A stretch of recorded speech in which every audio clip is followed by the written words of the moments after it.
सदर supreme court bar Abid Zubairi ने official secret और मिलिट्री एक्ट दोनों चैलेंज करने का ऐलान कर दिया है। इस्लामाबाद में वकला कन्वेंशन से खिताब करते हुए आबिद ज़ुबैरी ने कहा कि सुप्रीम कोर्ट बार ने सिर्फ कानून और आइन की बालादस्ती के लिए काम किया। 90 दिन में इंतखाबात के लिए सुप्रीम कोर्ट में फैसला हुआ जिस पर अब तक अमल दरामद नहीं हुआ। आबिद ज़ुबैरी का कहना था कि हमने पूरी जिदोजहद की कि आइन पाकिस्तान की बालादस्ती यकीनी हो।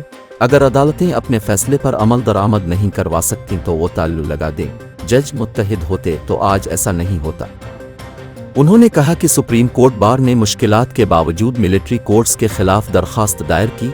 Supreme court bar official secret act और मिलिट्री एक्ट दोनों चैलेंज करने जा रही।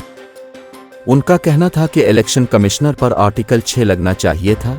इलेक्शन कमीशन ने अदालती हुक्म और आइन व कानून की धज्जियां उड़ा रखी हैं। हमारे मुल्क में इलेक्शन न करवाने का जिम्मेदार इलेक्शन कमीशन है। अगर तौहीन अदालत लगानी है तो चीफ इलेक्शन कमिश्नर पर लगाएं। सदर सुप्रीम कोर्ट बार ने कहा कि हमारी बेटियों के साथ जेल में जो मजालिम हो रहे हैं वो इंतहाई अफसोसनाक हैं। आबिद ज़ुबैरी ने कहा कि हम आज करारदाद की सूरत में जो लायहा अमल देंगे सबको इस पर चलना होगा। आज अदालतों का ये हाल है कि उनके फैसलों की खिलाफ वर्जियां हो रही हैं। खुदारा अदालतें अपनी रट को मनवाएं। उन्होंने कहा कि अब सुप्रीम कोर्ट में तब्दीली आने वाली है। वक्त ही बताएगा कि क्या होगा। हमें अच्छे की उम्मीद रखनी चाहिए।